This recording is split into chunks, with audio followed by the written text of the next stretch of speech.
Okay, glad you got a new guitar and you're happy with it so far. Hopefully you stay happy with it. So, let's see. Since the material's new, I want to try something here.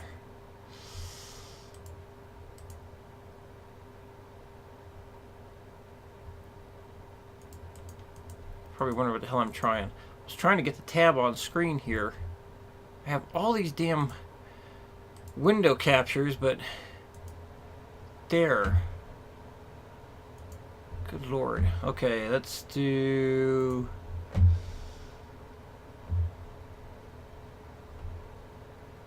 I'm so used to Guitar Pro 7, all of a sudden I'm forgetting how to change the size of this stuff. Wow. Okay, so here we go with number 1. Just trying to take in the... emphasizing that upstroke you do on beats 2 and 4 some more.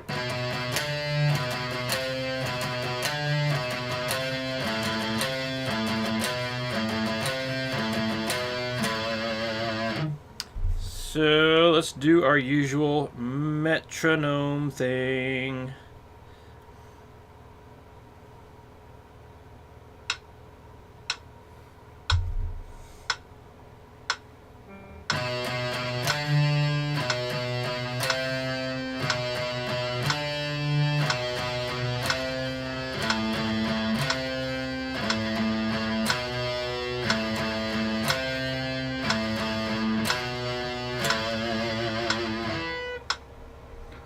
$120.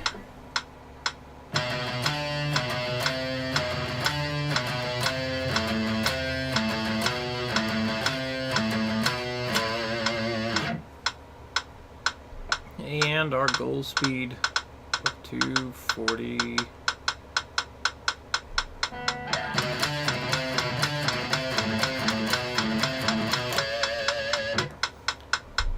Alright, now number 2. So very similar to the last one from last week, but we're starting on the E string instead of the B string. So a little bit different, not too much though. So it should be hopefully familiar territory for your fingers, and you'll pick up on it quickly. 60 beats a minute.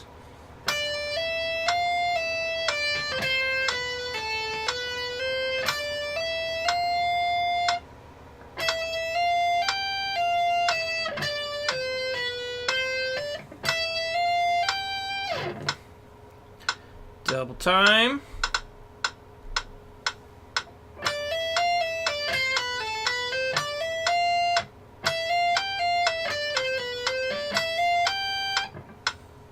And goal speed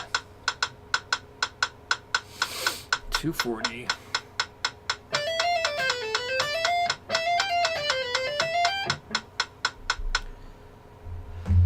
Number 3 here. I don't know if I'll be able to get this whole thing on screen or not. Well, I know I can. Basically, well, that would be kind of a pain. Let me see if I can get both things on here.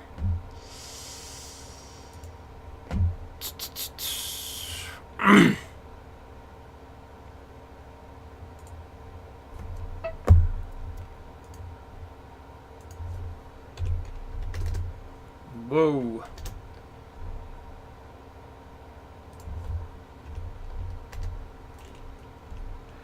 Okay. Oops, that's too much. That's a bit better.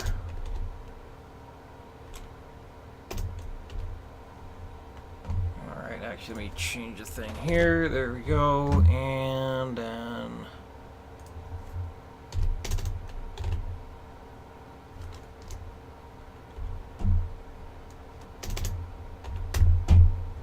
Okay, almost there.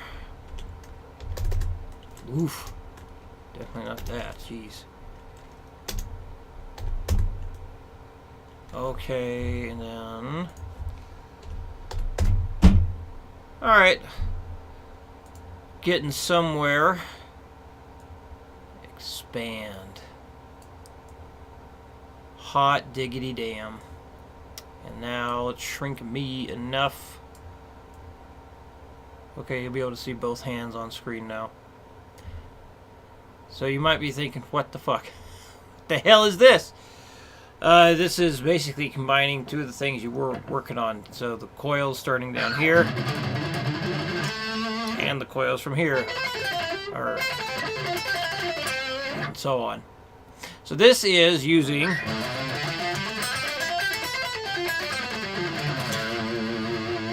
your A minor scale. So there are a couple points in here where it might be confusing. So the first thing to do before you even try and do this big ass thing with a metronome is just learn it. If you have time for a metronome session with this, awesome. But the main thing I want you to get from it is being able to play it, because it will really up your finger and picking coordination. So I'm going to start going through it, and I'm going to call out where some problem stuff might occur. So, should be all familiar territory right now.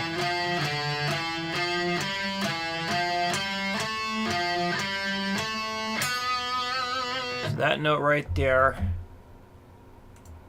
that one, the B note up on the G string.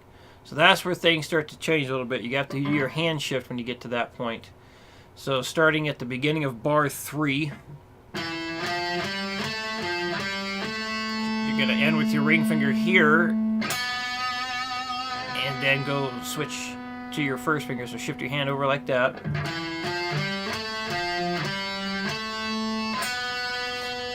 And then starting the first bar on the second line, you get your middle finger.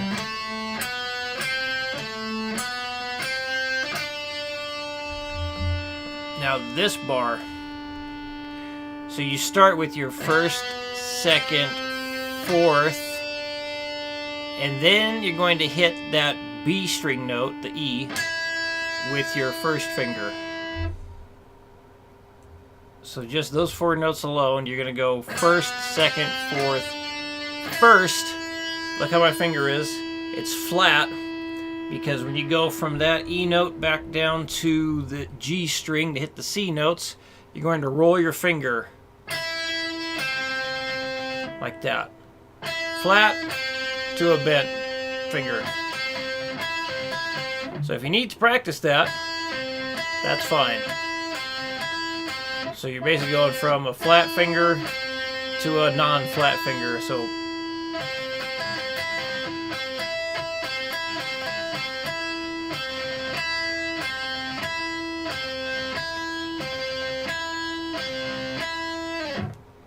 it's called rolling your finger. Got to roll your finger for that part. So this whole bar again, we've got first, second, fourth, first, first again, and continuing on. Familiar territory at this point. And now we begin our descent.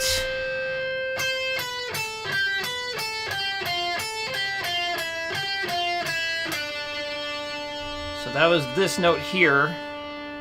And now we begin this bar. We're going to have another finger roll happen. So you got, starting with that F note, the 6th fret on the B string, you got your second, first, third, first, and then you're going to roll it flat, first, and then also with a hand shift, pinky, middle, first. So a finger roll and a hand shift all in the same bar. The hand shift is the last 3 notes of the highlighted bar, because you're going to switch it over to pinky, middle, first. So again, that bar, we have second, first, third, first, roll your finger, so you use the first again, hand shift. Pinky, middle, first.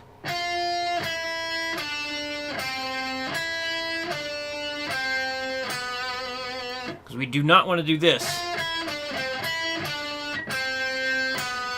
We're not going to use the same finger for 2 separate frets. A lot of people will do that. They'll go third, first, first. You need to go pinky, middle, first. So I hope that sticks. So from there,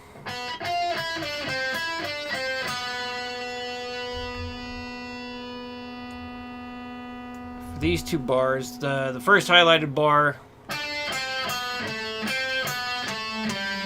familiar territory, and then here, starting on this bar, first finger on the 4th fret again, but actually let's talk about this portion. When you're doing the 2 beats that start the highlighted bar, or a highlighted box, you're going middle, first, pinky, middle, but then when you go to start the next bar, the last 4 highlighted notes, you're going to go first, third, so not pinky on the 7th fret this time. Now you're going to go first, third, first, 4th. So just the highlighted part, middle, first, 4th, 2nd, first, third, first, 4th. So this is just like when you're going up the scales. You gotta use the same fingers going back up and down, right? That's why you're doing that set of fingers here. Continuing on, it's all familiar territory at this point.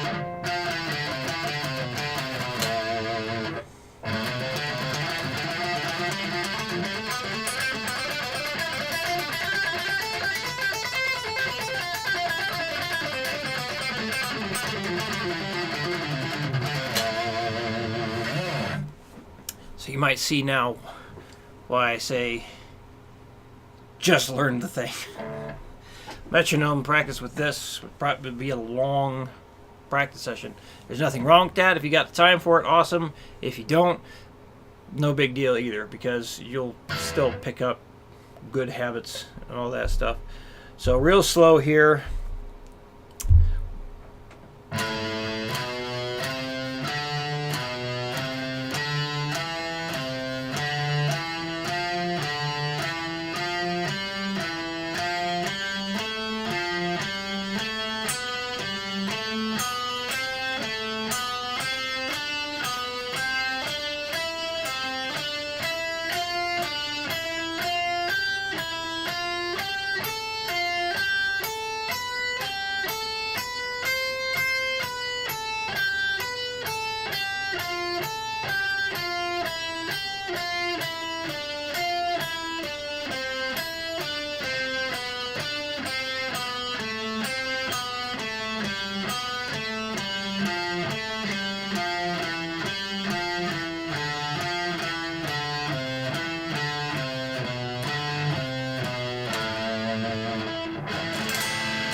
Ah, man. See, this is so hard to play.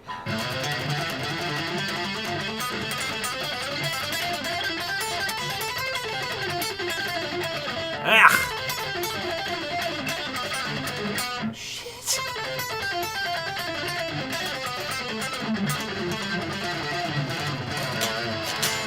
I don't practice this anywhere near enough. But then again, there's only so much time I can dedicate to playing things and practicing these big-ass 4-note coil runs. Right now, that's not what I'm working on to do live stream lessons and weekly Patreon lessons and all that stuff. So that's one reason why I'm not practicing it. I don't have the time to do it. But you have the time to do it. Oh, yeah, awesome. Okay. Alright, so arpeggio's looking better with that stuff.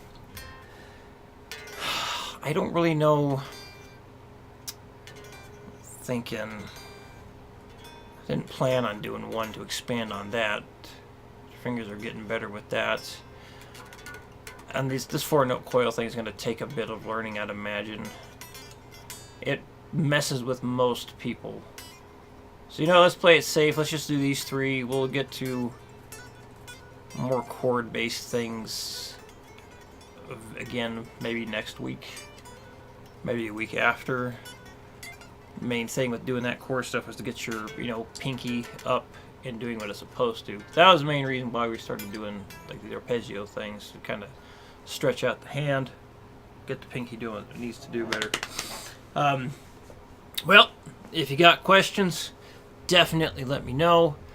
Yeah, I will see you on Friday.